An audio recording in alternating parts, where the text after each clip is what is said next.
Բարի ողջույն Դավիթ ջան։ Ողջույն Սևակ ջան։ Ողջունենք նաև մեր սիրելի հանդիսատեսներին, դիտորդներին։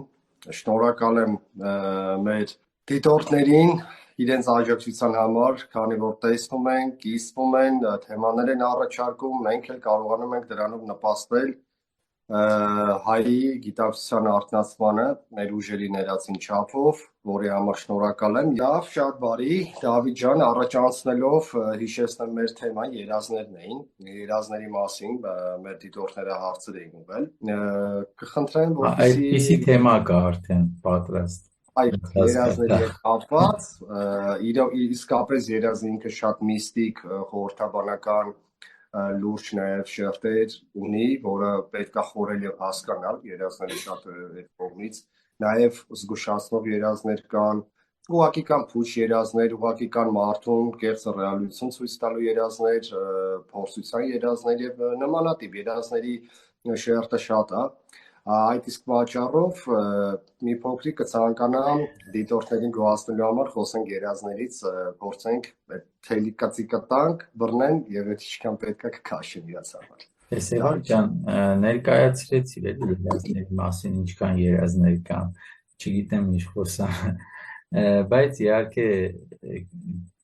փորձեմ երազների հետ կապված մի քանի բան ասել, բայց ասելուց առաջ խոսքը սկսեմ հենց օրինակներով, մի քանի օրինակներով, որովհետև երազները իրոք այն դաշտն են, այն անհասկաց, չհասկացված, ամենաֆենոմենալ երևի դաշտերից մեկն են, որում բոլորս ենք ապրում, բոլորս ենք որին արժանանում, բայց կարելի ասել ոչ մեկ լուրջ չի վերաբերվում։ Մենք ավելի լուրջ վերաբերվում ենք շատ գրքերի, շատ գրերի, որոնց մեզ սերնդեսերունդ փոխանցվել են եւ ոչ մեկ իհարկե ինչքան էլ հաստատում մենք ընդունում ենք այդ գրառումների խորքայնությունները, բայց վերջի վերջով ֆիզիկապես կամ մեր աշխով տեսած ձևով չենք կարող ապացուցել իսկությունը, ընդհանրապես հավատքի դաշտում ենք ընկալում ունենում կամ սրտի դաշտում, բայց երազները անմիջապես կարելի ասել ամեն օր, ամեն քնի ժամանակ մարդ առնչվում է երազների հետ, բայց առնչվելով հանդերձ մենք չենք իրան լուրջ վերաբերվում ավելի քան կրոնական շատ տեքստերի եւ այլն, բայց երազները իրոք շատ ֆենոմենալ բաներ են, շատ ռեալ, որոնց շատ ավելի կարելի է ուշք դարձնել, քան որ արվում է, որովհետև պատահականություն այս աշխարհում գոյություն չունի, եւ եթե գոյություն ունի նույն երազների աշխարհը կամ աշխարհները, ուրեմն պետք է սովորենք այդ ամենից ինչ-որ մի բան։ Ինչ է երազը, ինչպես դու ասիր, այո, տարբեր երազներ են լինում, ինչպես հեքիաթների եզով կարանք ասենք, տարբեր երազների ռեշտակներ են լինում, որ ապահովում են տարբեր տեսակի երազներ, խաբկանք երազներ, հուշող երազներ, ապագայի եւ անցյալի հետ կապված երազներ, քո տվյալ գործողությունների լուծումները ստանալու երազներ, բայց այդ բոլորին մենք նայում ենք ուղղակի որպես երազ, որը լուրջ չի։ Մեկ շատ հաճախ լինում է երազներ, միայն ուշադրություն ենք դարձնում անհանգստացնող երազներին, որոնք մեր մեջ անհանգստություն են առաջացնում, աջ ու ձախ գնում, սկսում ենք պատմել, հետո կողքից լսում ենք դե լավ է, քո համար քնում ես ուրիշի համար երազ ես տեսնում, լուրջ մի տար ու սենց փոփվում ասում գնում ենք։ Հետո էլ երբ որ մի բան իրողությանը վերածվում, ինչ որ հիշում ենք, որ մենք երազի տեսքով տեղ ունեցածի հետ կապված հուշում ենք ստացել, նոր ասում ենք, գիտես, ես երազումս տեսա, բայց տվյալ պահին է պետք ընկալել ավելի ռեալ երազին։ Վերջի վերջո այդ երազը իդեպ մինչ ես երազներից խոսել հենց այդ մասին էի խոսում, որ ամեն մարդու մեջ առաջանում այդ հարցը պատասխանը հենց իր համար է ավելի շատ, նույն ձևի երազները շատ անհատական են։ Լինում են երազներ, օրինակ, որ մի քանի հոգու ոնց որ համատեղ է տրվում, լինում են երազներ, որ կրկնվող երազներ են, ամեն մեկը տարբեր նշանակություններ ունեն, լինում են երազներ, որոնք մեր առօրյայի տպավորություններից ստեղծված կամ դրանց շուրջ, ստեղծված երազներ են, բայց իրականում ոչ թե ուղղակի հենց այդ մեր առօրյայի հետ է կապված, այլ մեր առօրյայի տպավորության տեսքով ենք տեսնում այն ինչ որ մեզ պետք է փոխանցվի, որովհետև մեր գլխում քանի որ ամբողջ օրը մնայել ենք մի համապատասխան կետի եւ դա է ֆիքսված, այլ բան չենք ընկալում, որովհետև այստեղ այս կետում հարցը չենք լուծել եւ դա մեր մեջ անընդհատ անհանգստության ձևով կա, դրա համար այդ տեսքով է մեզ փոխանցվում համապատասխան երազը, ուրիշ ձև չենք ընկալելու մենք, դրա համար ենք այդ տեսքով տեսնում եւ կապում ենք, որ շատ էինք օրինակ կենտրոնացել այս մեքենան գնելու վրա, դրա համար մեքենայի առնում երազից մեջ, բայց չենք պատկերացնում, որ դա ուրիշ բանի մասին է գուցե խոսքը, բոլոր երազների մասին անհնար է խոսել, բայց չմոռանանք նույն այն տեքստերը, որոնց ավելի լավ ենք ընկալում, ավելի լուրջ ենք ընկալում, քան նույն երազներին, այդ նույն տեքստերի գրվածների մեջ նաև կան երազի հետ կապված շատ գրվածքներ, սովորական օրինակներ բերեմ, երբ Մարիամը երազի տեսքով իմացավ Հիսուսի ծնունդի մասին։ Եգիպտոսում Հովսեփն էր, չէ, եթե չեմ սխալվում, ինքը երազներ էր հանում, որի շնորհիվ ինքը փրկեց եւ Եգիպտոսը, նաեւ իր ընտանիքն ու եղբայրներին, որ հետո սկսեցին երաժողովուրդը բազմանալ Եգիպտոսի տարածքում մինչև Մովսես։ Այ օրինակ երազներն ունենք, ահռելի հեքիաթներ ունենք երազների մասին, շատ փառահեղ հեքիաթներ, շատ բան ասող, որի մասին կհասցնեմ խոսել դեռ։ Այդպես, բացի դա, մի բան կցանկանամ ասել, որ երազները, եթե թվում է, որ ռեալ չեն, կարելի ասել չարաչար սխալվում ենք, որովհետև մի առակ պատմեմ, առակ բանաստեղծական ձևով, ասում է երազից մեջ մի թիթեռ տեսա, ասում է հիմա հարց եմ տալիս ինքս ինձ, թիթեռն էր իմ երազում, թե ես թիթեռի երազում, դա հարց է, որին մի քիչ դժվար է պատասխանել, որովհետև ոչինչ պատահական չի լինում այս աշխարհում, օրինակ, եթե կան կրկնվող երազներ, դրանք հիմնականում օրինակ կարող կապված են մեր անցած կյանքերի հետ, չի բացառում օրինակ, որ գուցե ես անցած կյանքում ինչ-որ միտեղ որոշակի հարստություն եմ թաքցրել եւ իմ ներսի հիշողությունները արթնացնելու համար երազների տեսքով հուշվում է, որ ես պետք է այդ հարստության տերը լինեմ, որից հետո իմ ճակատագիրը կսկսի իր ուղով գնալ, բայց մենք արհամարհում ենք, գուցե եւ ինչ-որ մի այլ գործողություն եմ արել, սպանություն կամ չգիտեմ, այլ գործողություն, որ անընդհատ կրկնվող երազներ տեսնողները կհիշեն այս լսելուց հետո, որ գուցե գրեն, որ ինչքան երազներ են տեսել կրկնվող, կարող է մեկը տանջում է իրանց, այդ բոլորը հիմնականում կապված են իրենց անցած ճանապարհի հետ, այնպես որ այնքանով ռեալ կապված են, ինչքանով որ իրոք կարող է մի մեքենայի մասին շատ մտածես, քնես եւ երազում ես մեքենա տեսնել։ Մենք ընկալում ենք, որ այս մեքենայի մասին մտածեցինք, դրա համար գլխիս մեջ մեքենան չէր ելնում եւ քնիս մեջ տեսնում էի։ Բայց այլ երազները, որ կրկնվում են, մենք չենք ուզում ընկալենք, որովհետեւ այս նյութական դաշտում մենք չենք առնչվել տվյալ դեպքի հետ, ասում ենք ինչի համար օրինակ այս երազը անդադ ինձ գալիս, բայց ընկալումը եթե ունենում ենք, որ մենք ապրում ենք որոշակի կյանքեր, ընկալումը պատասխան այդ հարցի պատասխանը արդեն գալիս է։ Իհարկե կան երազներ, որոնք կատակ երազներ են, հա,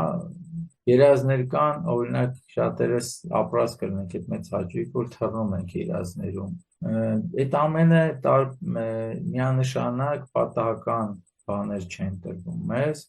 երազների միջոցով նույնիսկ այնպես երազներ կարող մարդ տեսնի, որ իր ֆիզիկական մարմնի վրա նույնիսկ ազդի եւ շատերը զգացած կլինեն կապանքների մեջ հայտնվելուց սկսած, սիրահարվելուց վերջացրած, եթե ռեալ բան չի, բավ ինչպես է ինքը ազդում քո նյութական մարմնի վրա, ուղղակի երազը դու չես շոշափում, բայց երազներ կան, որոնց մեջ այնքան ռեալ ես կարողանում շոշափել ու ապրել, որ ամբողջ կյանքումդ չես մոռանում այդ հաճույքը կամ տհաճությունը, բայց երբ որ հետ ես նաև քո ֆիզիկական անցած տարիներին, մի 2 օրվա բան ես հիշում մաքսիմում, այսինքն այդ 40, 50, 70 տարվա մեջ 2 օրն ես ապրել, բայց դու այդ երազը չես մոռացել,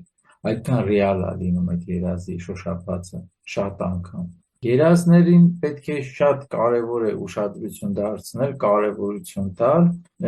եւ օրինակ երազներ են լինում, որ գալիքն են նախահուշում, թե գալիք պատերազմները, կատակլիզմները, հանրային դաշտում նույնիսկ երկրի մակարդակով, աշխարհի մակարդակով, այդ այն մարդիկ, ովքեր երազին լուրջ են վերաբերվում, հետո էլ մի բան է կատարվում կամ ինչ այդ մարդուն վերագրում են, որ ինքը պայծառատես է, տեսիլքներ է տեսել եւ այլ եւ այլ։ Երազն ու տեսիլքը իրանք շատ տարբեր բաներ չեն։ Երազը դա տեսիլքի մի տեսակ է։ Երազները շատ տարբեր են եւ էլի կրկնեմ կարեւոր է իրենց ուշադրություն դարձնելը եւ շատ կարեւոր է օրինակ երազները պատմելու կամ իմանանք երազների հետ ինչպես վարվենք։ Երազ տեսնելը մի այլ բան է, բայց երազի հետ վարվելը մի այլ ճանաչողական դաշտ է։ Դու կարող ես շատ երազներ տեսնել, բայց վարվելու ձևը չիմանալ։ Վարվելու ամենակարևոր ձևը աջ ու ձախ չպատմելն է։ Չի կարելի ուղղակի պատմել մի բան, ինչը քեզ է տրված։ Կարելի է պատմել լավագույն դեպքում մի հոգու, այն մարդուն, ում որ վստահ ես, որ այդ մարդը կարող է քեզ օգտակար լինել, բացել երազը, օգնել կամ օգտակար լինել, եւ այդ մարդը չի տարածի քո երազը, քո գաղտնիքը այլոց։ Դու կարող եք բոլորդ ընկալել, որ երազը դա նման է ձեր տան մեջ պահված, մի քիչ ավելի թանկարժեք իրի։ Այդ ոնց է գումարը, ոսկեղենները, հարստությունները մենք պահում ենք տան մեջ մինես թաքստոցում, որ ոչ մեկ չիմանա, նույնիսկ հարցնողին չենք ասում, ինչ ունենք, բայց այն հարստությունը, որը մեզ տրվում է, մենք աջ ու ձախ պատմում ենք, մի քիչ անհասկանալի է, որովհետև դա եթե թվում է հարստություն չի, սխալվում եք, որովհետև այն ոսկեղենը, որը դուք ունեք, մի օր չի լինում, գումար օրինակ ծախսում եք, բայց այդ երազը կարա ձեզ համար ստեղծի այդ հարստությունը կամ ձեր կյանքը կարող է փրկել։ Բայց այդ ինչի չի կարելի պատմել, որովհետև երազը, ինչպես ասեցի, քեզ է պատկանում քո հարստությունը, պատմելուց դու դրա ուժը թուլացնել ես, կարաս փոխանցես ուրիշին դրանով հանդերձ, դու չլինես դրա տերը։ Ոչ հաճելի երազ ես տեսել կամ սարսափելի երազ ես տեսել, ես չգիտեմ ինչ երազ կարա լինի։ Ամենայն դեպս ընկալումը սխալ լինի, այդ պատճառով փորձես պատմել աջ ու ձախ, որ քո միջից դուրս գա, բայց իրականում ինքը հայլայն ձևով աշխատի, պետք է աշխատել եւ լավ լինել։ Մի քիչ ընդհանուր եմ խոսում, որովհետեւ շատ կոնկրետ պետք է լինի երազը, որի շուրջ կոնկրետ խոսել։ Բայց ավելի ընկալման համար օրինակ բերեմ մի առակով մի թագավոր երազ է տեսնում, կանչում ասում է երազահանին բերեք մեր հայտնի, երազահանին բերում են, ասում է խնդրում եմ պատմի երազներս, երազ մեջ սենց բան եմ տեսել եւ երազահանը ասում է օ թագավոր շատ սարսափելի երազ ես տեսել։ Այդ երազը ասում է որ բոլոր ազգականները պետք է իրար հետևից մահանան, վերջում էլ դու։ Ինչքան գիտեմ, ես պատմել եմ մեր հանդիպումներից մեկում, թագավորն ասում է գլխատեք ես աննորմալին, ես ինչ ասում, ու գլխատել է տալիս ես երազահանին, մի ուրիշ մի երազահան են բերում, ես մի երազահանն ասում է, ո թագավոր ջան, ասում է, շատ լավ երազ ես տեսել, դու բոլորից երկար ես ապրել քո ազգականներից, ասում է, շատ լավ երազ է, թագավորն ասում է, իրաքաշով մեկ ոսկի տվեք, թողեք, թող գնա։ Չգիտեմ ինչքան կալվեց առակս, բայց առակում երկու երազահաններն էլ նույն պատասխանն են տալիս։ Ուղղակի ընկալումն է տարբեր լինում։ Նայած ով ոնց է պատասխան։ Երկու դեպքում էլ թագավորը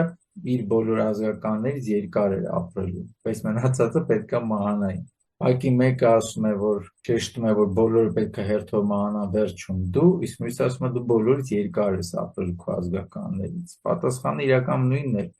բայց տարբեր մոտեցմամբ։ Նույն ձևով շատ կարևոր է թե ում եք պատմում եւ ինչ ընկալմամբ եւ ինչ մատուցմամբ է փոխանցելու կամ մեկնելու այդ երազը, Որովհետև եթե դուք վստահում եք դիմացինի, շատ կարևորություն եք տալու դիմացինի խոսքին, որը պետք է ասվի ձեզ։ Իսկ այդ խոսքը կարա ձեզ եւ կործանման տանի, եւ հակառակը։ Եվ ձեր ընկալումից է կախված ինչ գործողություն կանեք, իսկ գործողությունից էլ կախված է ինչ օգուտ կունենաք տվյալ երազից։ Շատ կարևոր է գիտակցումը այդ ամենի, որպեսզի ճիշտ լինի երազի դաշտում ամեն ինչը։ Շատերը գնում են պատմեն ջրին։ Դա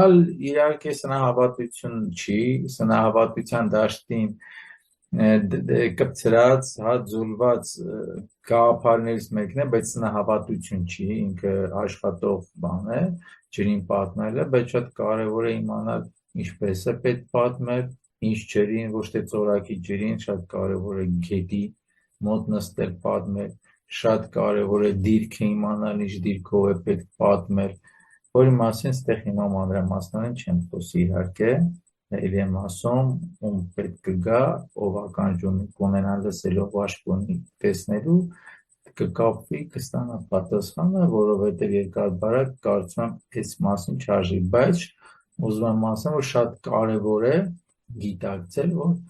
այո, աշխատում է թե ջրին պատմելու պրոցեսը, թե հեքիաթ հետևից գնալու։ Հիմա ուզում եմ ասեմ մի շատ ուրիշ կարևոր բան, հեքիաթ երազի հետևից գնալու։ Բայց հեքիաթ բառը պատահական չէր, որովհետև ուզում եմ հեքիաթից օրինակ բերել, մենք մեր հին հայկական հեքիաթներ ունենք, որոնք հենց երազների մասին են, եւ շատ կարևոր մեսիջ կա օրինակ, մի հատ դրվագ եմ ուզում պատմել, որ իմանաք ինչ կարևոր բան եւ հեքիաթ է եւ որպես տեքստ իր թաքնագիտական շերտերով եւ երազը ինչ կարևորություն ունի։ Օրինակ հեքիաթ ունենք, որտեղ ով երազ է տեսնում, մեկը երազ է տեսնում, որ մեծ հարստության տեր է դառնալու եւ գնում է երազի հետևից, որոշում է տուն տեղ թողնի եւ գնա երազի հետևից։ Ճանապարհին ինքը հանդիպում է մի հովվի, ով որ հարցնում է ուր ես գնում, ասում է երազիս հետևից եմ գնում եւ այդ հովիվը, որը 30 տարի, 50 տարի նայած ինչ հեքիաթ է, այդ սարերում է, տեղ չի գնում, այդտեղ ինքը կարծրացած սպասում է ինչ-որ բանի, ասում է, արի երազը վաճառի ինձ։ Երազի տերը մի խոսքով, երբ որ համոզվում է, ասում է կվաճառը միայն այն դեպքում, երբ որ ամբողջ քո ունեցվածքը, եզները, ոչխարները, ամեն ինչը, նիշչաները պիտի տաս ինձ, եւ ինչ ունի հովիվը, տալիս է երազի դիմաց։ Հիմա շատ հարց կառաջանա, ինչպես կարելի երազը վաճառել։ Շատ հետաքրքիր մեսիջ կա այստեղ։ Եվ երազի տերը ինքը արժանանում է այդ հարստության առաջին հերթին իր մասով, բայց երազը առնողը ինքը գիտի երազի գինը եւ դրա համար ինքը ինչ ունի հանձնում է այդ երազի դիմաց եւ ինքն է գնում երազի ճանապարհով, քանի որ ինքը ոչ թե հավատում է կամ կասկածում է այդ երազին, ի տարբերություն երազ տեսնողին, որովհետեւ տվյալ դեպքում երազ տեսնողը մեր մականացուրջներից պես էր, էլի, ինքը գնում է երազի հետևից, բայց կասկածելով, եթե չկասկածի, չի փոխանակի իր երազը ուրիշ բանով։ Դա ցույց է տալիս, որ ինքը մասամբ էր ընկալում երազը։ Եվ երազ առնողը, որ ոչ թե հավատում էր, այլ գիտեր ինչ է երազն իր զորությամբ, երազի հետ փոխանակելով գնում է երազի ճանապարհով եւ վերջի արդյունքը լինում է նա, որ ինքը դառնում է թագավոր։ Այս առակը հեքիաթը նաև ցույց է տալի նա, որ նաև լինում են երազներ, որը տրվում է ինչ-որ մեկին, բայց այդ մեկը պետք է դառնա փոխանցողը այդ երազի։ Դա մի հարստություն է, որը պետք է ոնց որ դնես գործի մեջ, որ առաջ գնա, հա, այդ փոխանցողի դերն է տանում, դա էլ է լինում այս կյանքում։ Բայց այդ երազի հետևից գնացողը պետք շատ կարևոր նախապայման է, որ պետք է հրաժարվի այն ամենից, ինչ ինքը կուտակել է միշտ դա իրական հոգու ճանապարհով գնալու վարպետի խորհուրդն է ստեղ ցույց տալիս, որովհետև ոնց որ Հիսուսն ասում է գնացեք վաճառեք այն ամենը ինչ ունեք եւ նոր եկեք իմ հետևից այդ օրինակները կան թե ավետարանում նոր թե բուդդայի կյանքում թե մույս ուսուցիչների կյանքում թե մեր կյանքում այնպես որ թեքիաթը մի քանի բանաձև մի փոքրիկ տեքստի մեջ տալիս է Շատ բարի Դավիթ ջան, շնորհակալություն, շատ հետաքրքիր է։ Ու կցանկանամ մի փոքր խոսենք սիստեմը ոնց է գործում երազի, ինչ իմաստով է գործում, ոնց է աշխատում դա մեր ներսում եւ ինչպես տվյալ անհատը կարողանա ինքն իր համար բարձել երազի նշանակությունը, ոնց ինքը հասկանա դա։ Ամենաառաջի քայլը նահել ինչից խոսում էին, որ երազին պետք է լուրջ վերաբերվել այնքան լուրջ, որքանով որ մեր ընկերներն են, մեր շրջապատն են ամեննյութական դաշտի եղածն է, ինչ որ մենք ընկալում ենք։ Ամենաառաջի քայլը լուրջ ընդունելն է եւ ամենաբարդ քայլը։ Իսկ երբ որ մենք լուրջ ենք ընդունում, արդեն ինստինկտյան այն մնացածի տերը կարողանում ենք դառնալ։ Շատ ուղիղ ինչ որ ասել թե ինչպես անել, դա ընդհանրապես ստաց կլինեն, որի կարիքը չունեն։ Կան երազահաններ, որոնք շատ լավ իրոք երազահաններ են։ Օրինակ կարող եմ հուշել Էփիմերդի, հա, ճիշտ եմ։ Էփիմերդը, հա, ինքը Էփիմերդը կոչվում է Եփրեմ Վերդի, հա, որը կոչվում է Եփրեմ Վերդի, փոքրիկ գրքույկ է, շատ լավ երազահան է եւ կան էլ երազաններ, որից կարելի է օգտվել ոչ թե կախվածության մեջ ընկնել իրանցից, այլ օգտվել։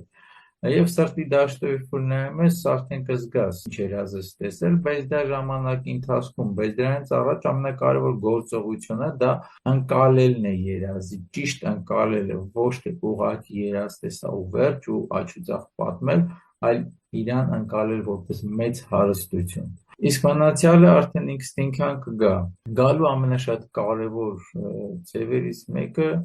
մեր ներսի աճը ապահովելն է, բավարարելն է։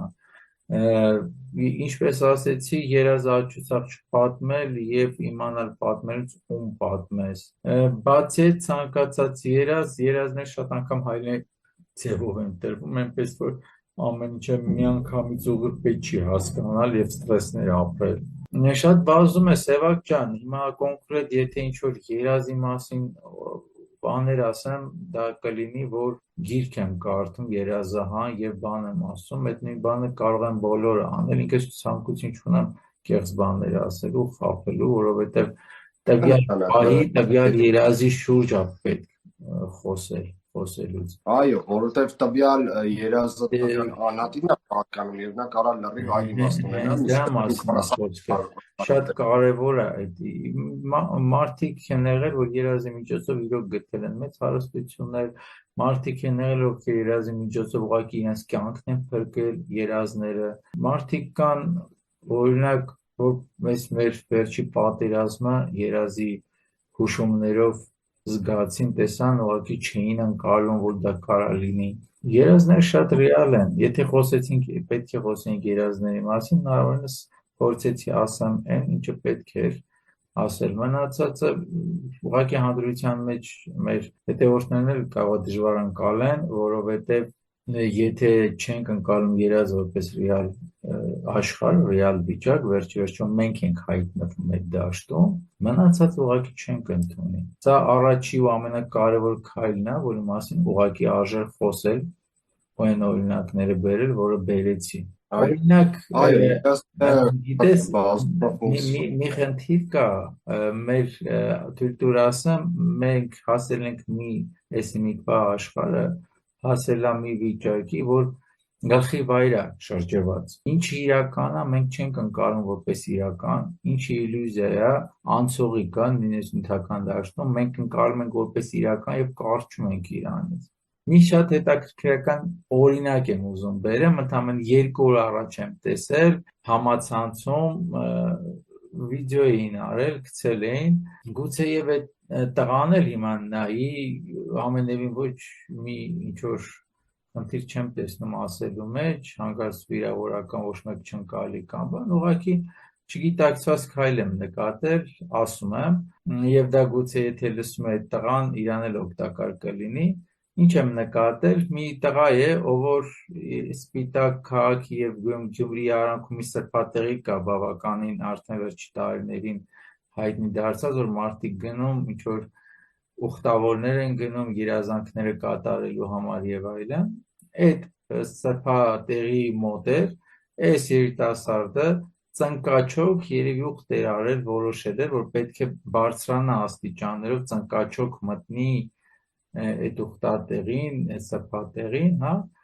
երևի ուզում էր նաև հանգրությանը ցույց տալ, ապացուցել, որ տեսեք, ես ծնկաչոք եմ գնում, որովհետև ոնց որ թե ծանոթ մարդերն է կարողը իմ կարծիքով կամ կողքից ինչ որ մեկը, ամենայն դեպս այս տղան ծնկաչոք իրոք բարձրացավ, շատ դժվարությամբ մտավ ներս սրբատեղի եւ կանգնեց ոտքի։ Բոլոր հիմա կասեն ինչ հազար ուզեր ասա առակը կամ խոսքը, ասեմ, սրբատեղի ներսում ոտքի կանգնելը հարիր չէր, որովհետև եթե դու ճանապարհը որոշել ես ծնկաչոք գնալ, պետք է աղոթքը ծնկաչոք վերջ-վերջո իրագործեիր, այլ ոչ թե կանգնեիր մի տեղում, որտեղ իրական ծնկի են գալիս։ Այսինքն մտածված կամ չմտածված ավելի շուտ մեր քայլերի մասին է խոսքը, որ չենք գիտակցում ինչ ենք անում, լսել ենք, փորձում ենք անել, բայց երբ հասնում ենք վերջնակետի այդ պահանջը չենք կարողանում կատարել։ Մենք, այսինքն ուխտավորը կարող է քայլելով գնալ, բայց սրբատեղիում ծնկի գալ իր աղոթքը, իր գոհությունը կամ խնդրանքը անելու համար, այլ ոչ թե ծնկաչոք հողերի վրայով գնալ, մտնել սրբատեղի ու կանգնել սրբատեղիում, որպես հաղթանակած մի երևույթ, հա։ Այդպես գլխի վայ շրջված ենք մենք ապրում, Սևակ ջան, ընկալելի է, չէ՞ կարծում եմ այդ ասածս, տեսա երիզը կա, կարան գտնեն նայեն, այդքան բան էլի։ Ճիշտ է, Դավիթ ջան, համաձայն եմ ասացիդ հետ։ Առհասարակ ուղղակի լավ, երևի էդի չասեմ։ Պետք չի, նոյելի է, հիմնականում ինքը նաև իր մեջ պարունակում է կրոնական էլի մոտիվն էր, ինչ որ հայության ներսում մի քիչ խորը արմատներ ունի գծած, ներծծված, ամեն ինչը փնտրել դրսում, այլ ոչ թե ներսում, բայց այդ մասին չեմ ուզում հիմա խոսեմ։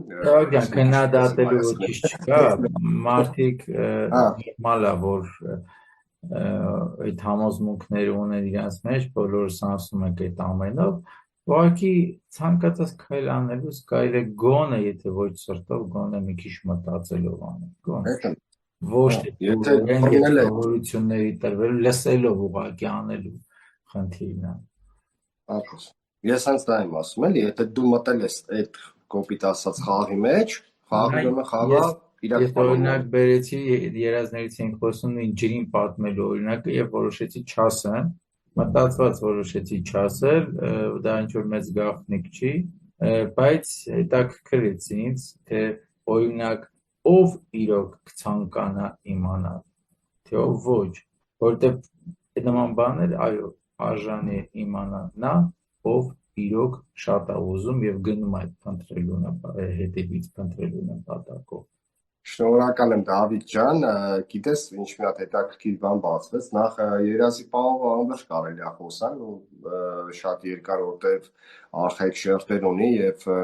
թե էներգիաների հետ հաղորդվել, թե աստրալ տիրույթում մարդիկ կարան հայտնեն եւ կան նաեւ պատվիրված երազներ ու կան մարդիկ ովքեր որ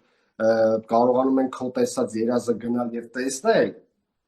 իմաստը հասկանալ ու գալ քեզի ասել թե դու ինչ ես Ուզում եմ ասեմ, երազները այդքան արխայիկ են եւ շատ բազմաժանր։ Ինձ կարող եմ թույլ տալ ասել, կներես Սևակ ջան, որ երազն ավելի հին է, քան մարդկությունը։ Այո,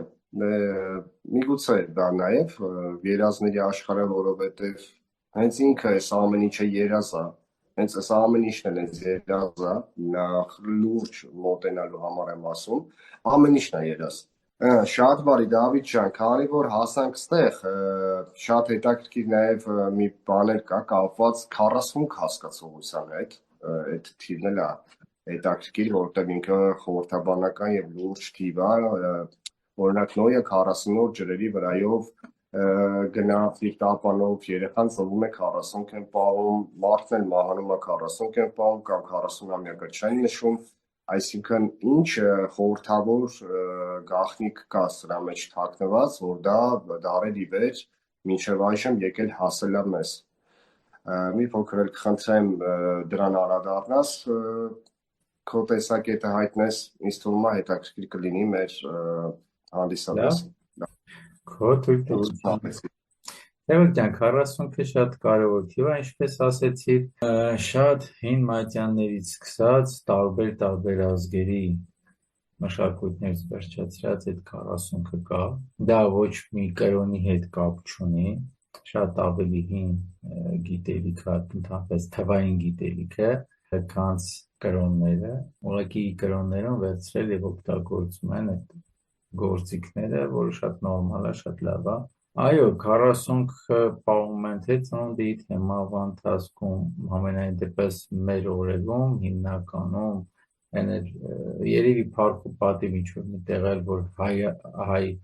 աշխարհում ամենայն դեպս դեռ մահվան եւ ծնունդի ժամանակ 40 պահում են, գոնե ձևական, բայց այդ գաղափարը չի կորել։ Ուղղակի ասեմ ավելին, մնացել է ընդամենը ծնունդի եւ մահվան ժամանակաշրջանի հետ ծիսակատարությունը, բայց այլ ժամանակների մասին մոռացել են։ Բայց այդ ասելուց առաջ կցանկանայի ընդամենը ասել, որ 40 օրը կամ 40 պահել դա մի ժամանակաշրջան է, որի ընթացքում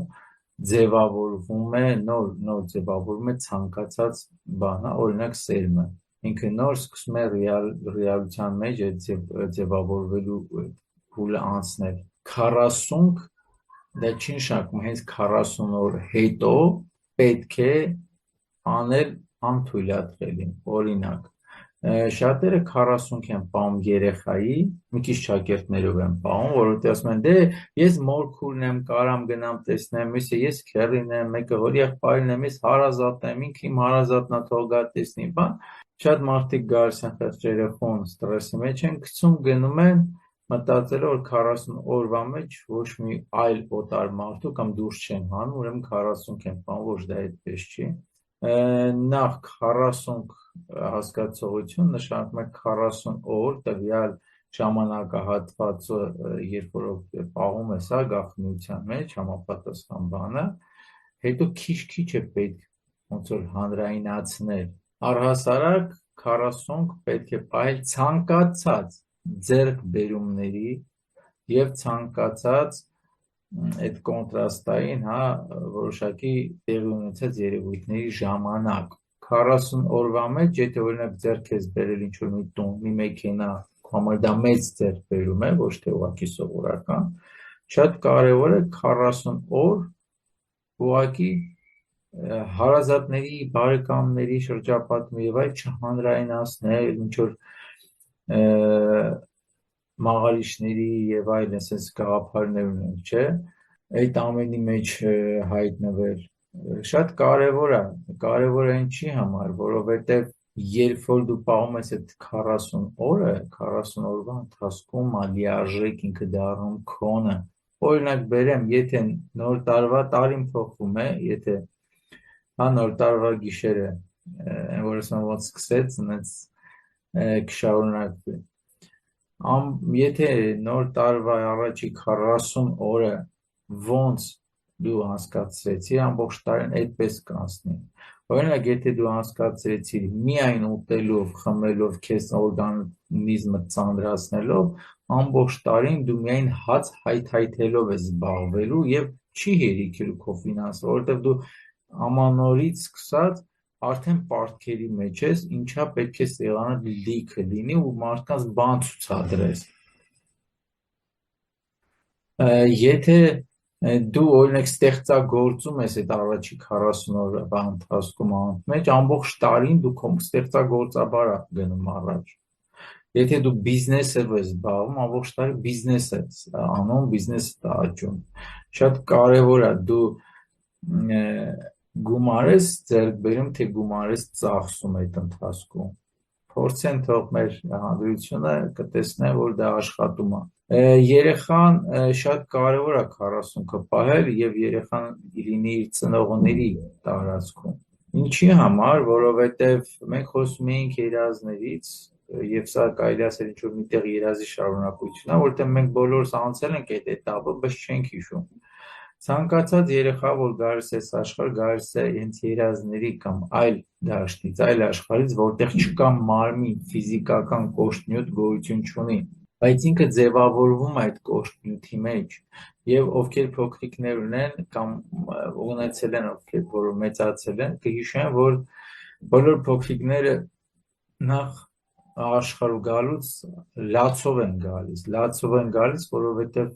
Աշկերը բացելուց հետո տեսնում են տարօրինակ կերպարներ, որը մեր դեմքն է, մեր տեսքն է։ Դա իրենց համար խորթ է, կոպիտ նյութը։ Դա նման է նրան, որ մարդ քնից ելնի եւ տեսնի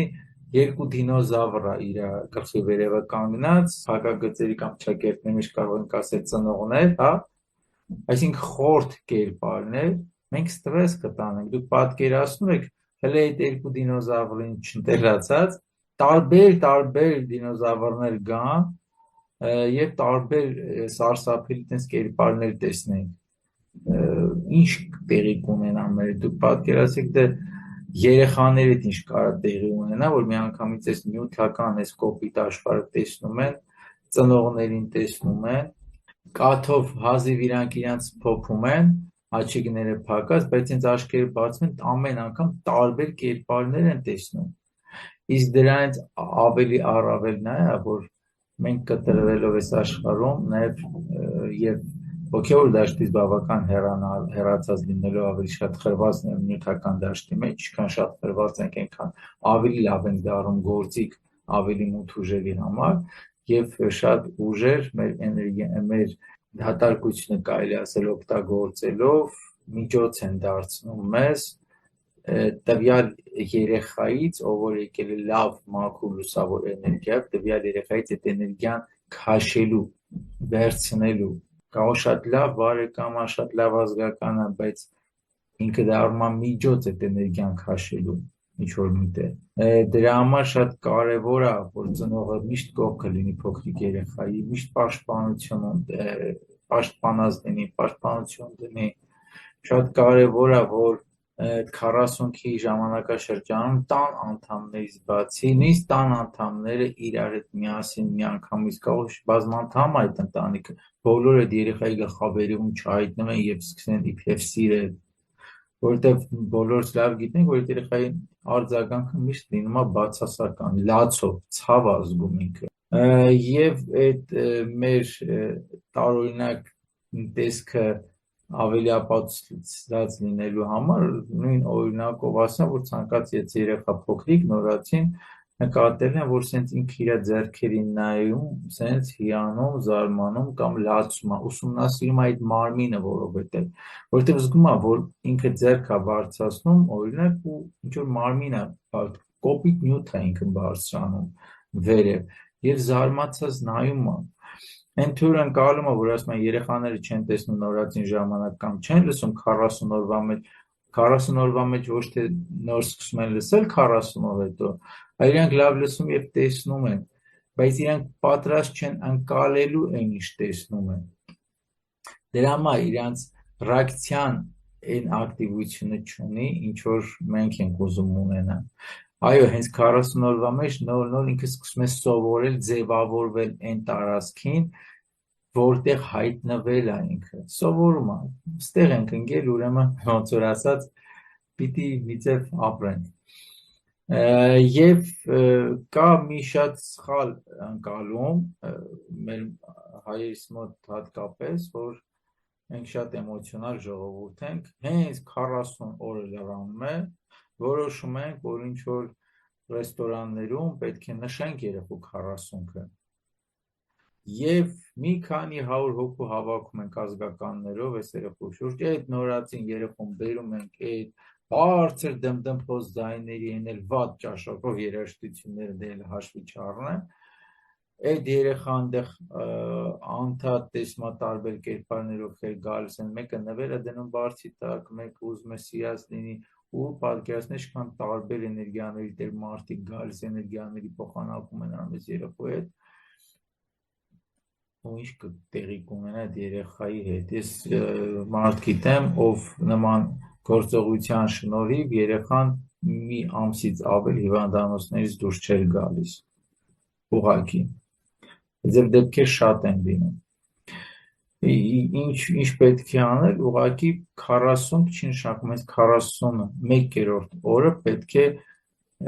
դադարեցնել եւ հանել ամբողջի առաջ քո ձեռքբերումը։ Չէ, քիչ է պետք հանրայնացնել։ 40 շատ կարևոր է։ Մահվան դեպքում ասում են, որ մահացածը 40 օր շրջում է այս աշխարհում եւ շատ կարևորում են, ասում են, նայեք, խոսք ասում են, մահացած հետևից վատ բան չեն խոսում։ Ինչի է ասվում։ Շատ կարևոր է, որ մահացածի հետևից հենց խոսացվի, բայց ոչ թե վատ բան, այլ հենց խոսացվի այդ 40 օրվա մեջ եւ խոսացվի այդ տվյալ մարդու արած լավ գործերից, սկսած հումորներից, նույնիսկ կարելի հումորներ պատմել, ուրախանալ թեկուզ այդ տխուր ժամանակաշրջան, բայց այդ մարդու անցած կյանք եթե ուրախ մարդ է եղել, պատմես չես կարող չուրախանաս, բայց այդ մարդը իր փոխանցած ուրախությամբ կյանք է պարգևել եւ այդ 40 օրվա մեջ ինչքան շատ լավ բան խոսացվի այդ մարդու մասին, իր հոգու, նոր ծնունդներ ունենալու եւ այդ ծրագիրը անցնելու համար դա մեծ դրական միջոց ենք, փոխանցում, այսինքն ոնց որ այսպես կոպիտ ասած, դեզերքին հաղորդում ենք, որ այս մարդը անիմաստ չի ապրել իր կյանքը, ինչպես Թումանյանն է ասում, գործն է անում, լավ իմացեք, որ ապրում է դա։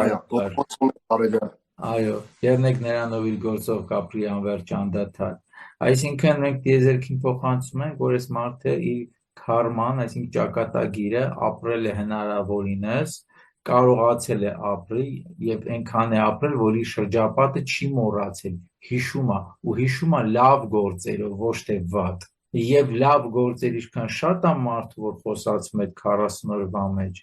այդ տվյալ մարդը ավելի բարձր հնարավորություններ կամ լավ հնարավորություններ կարողացան ավելի բարձր գիտակցության մեջ ծնվի,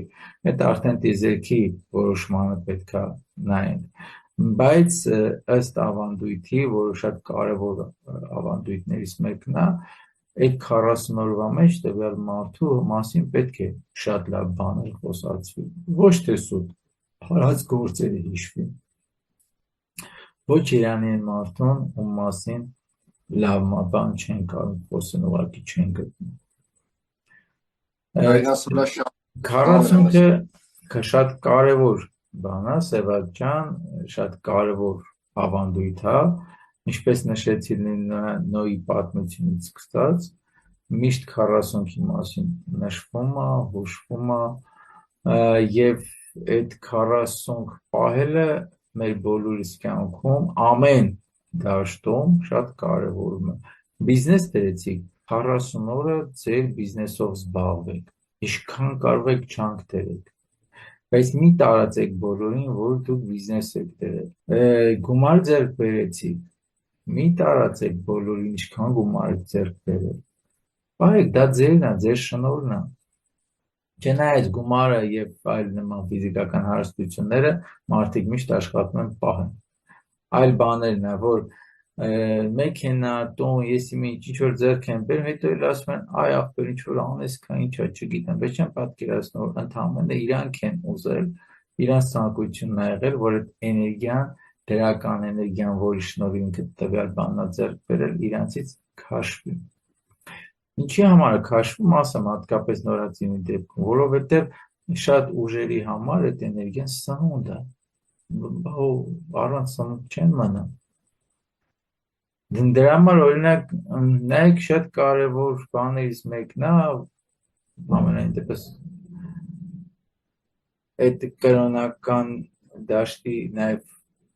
օրհնություն է, մեռոնը, որ օծում են, կնունք են անում, մկրտությունը 40-ի կամ 40-ի ընթացքում օրինակ այդ ծեսը կատարելը էլի կարևոր պաշտպանությունը, շատ լավ պաշտպանիչ ձև է ինքը, մերոն ինքը շատ լավ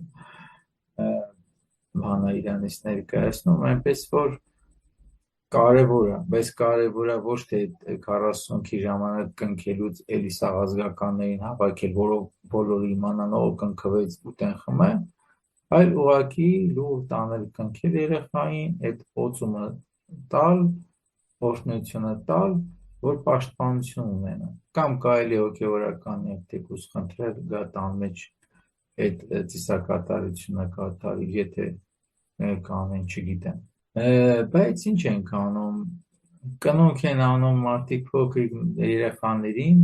մեծերին հələ ոչինչ, այդ կնոնքը ավելի շատ կենտրոնացած են ոչ թե այդ աղոթքների ծեսի վրա, այլ թե երբ են գնալու նշեն այդ մկրտության տոնը, հարբեն, ուտեն, խմեն, բայց պետք չի խառնել մկրտության հետ, ուղղակի պետք չի։ Ոնց որ դու սկզբից նշեցիր ու մի քիչ էլ ինքս խոսեցի, շատ կարևոր դեր ունի մեր կյանքում, ինքս շատ կարևորում եմ, փորձում հնարավորինս օգտագործեմ 40-ի գաղափարը եւ կարծում եմ, որ ամեն մարդ շատ կարևոր կլինի, որ օգտագործի 40 պահելու գործողությունը այդքան կարևոր է մեր կյանքում։ Կարելի է մատերի արանքով չնայել ինչպես երազներին եւ բերեք ձեր կյանք։ Շնորհակալ եմ Դավիթ ջան,